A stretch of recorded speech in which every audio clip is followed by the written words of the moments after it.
Resmin secret റൂമിലാണ് എന്നൊരു റൂമറൊക്കെ വരുന്നുണ്ട്. പുറത്തായി എന്നും റൂമറുണ്ട്. ഇപ്പോഴും 50-50 നിൽക്കുന്ന കാര്യങ്ങളാണ് അത്. ചിലപ്പോൾ പുറത്തായിട്ടുണ്ടാവും, അല്ലെങ്കിൽ സീക്രട്ട് റൂമിലായിരിക്കും. റസ്മിന് ലാലേട്ടൻ നല്ല വാർണിംഗും ഗുരുതരമായ ഒരു ശിക്ഷയും എന്തായാലും കൊടുക്കും എന്നാണ് എനിക്ക് അറിയാൻ സാധിച്ചത്. അടുത്ത 2 ആഴ്ചത്തെ ഡയറക്ട് നോമിനേഷനിൽ റസ്മിൻ വരുന്നതാണോ ആ ഒരു പണിഷ്മെന്റ് എന്നതിൽ വ്യക്തതയില്ല. സേവ് ആക്കാനാണ് പ്ലാനെങ്കിൽ അങ്ങനെ ഒരു പണിഷ്മെന്റ് കൊടുത്ത് ഒതുക്കി വിടാനും സാധ്യതയുണ്ട്, പ്രത്യേകിച്ച് ജാസ്മിൻ ഒരു പരാതി ഇല്ലാത്ത സ്ഥിതിക്ക്. പക്ഷെ റസ്മിൻ ചെയ്ത തെറ്റിന്റെ ഒരു ഇന്റൻസിറ്റി പരിശോധിക്കുന്ന സമയത്ത് പുറത്തേക്ക് വിടാനുള്ള ഒരു കുറ്റം തന്നെയാണ് ചെയ്തിരിക്കുന്നത്. അത് അവിടെയുള്ള എല്ലാവർക്കും മനസ്സിലായ ഒരു കാര്യമാണ്. അതാണ് എല്ലാവരും റസ്മിനെതിരായിട്ട് സംസാരിക്കുന്നത് ആ ഒരു പ്രോമോയിൽ കണ്ടത്.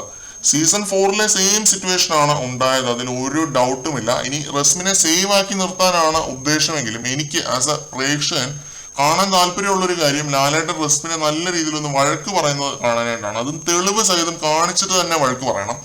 ചട്ടമ്പി ടീച്ചർ നിന്ന് ഉരുകണം അവിടെ നിന്നിട്ട്.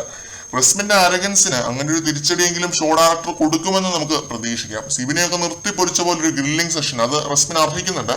റസ്മിൻ പുറത്തേക്ക് പോകുന്നതോ അല്ലെങ്കിൽ സീക്രട്ട് റൂമിൽ പോകുന്നതോ ഒന്നുമല്ല. ഈ ഒരു കാര്യം നല്ല വെടിപ്പായിട്ട് ചെയ്താൽ തന്നെ നമ്മളൊക്കെ ബിഗ് ബോസിനെ ഭാനോളം പൂഴ്ത്തി വീഡിയോ ചെയ്യും. ഇനി റസ്മിനെ ഇതൊന്നും ഇല്ലാതെ വളരെ സ്മൂത്ത് ആയിട്ട് കാര്യങ്ങൾ പറഞ്ഞ് മനസ്സിലാക്കി അവിടെ തന്നെ ഇരുത്താനാണ് പരിപാടിയെങ്കിൽ നല്ല രീതിയിൽ വിമർശിക്കുകയും ചെയ്യും, അതിൽ ഒരു ഡൗട്ടും ഇല്ല.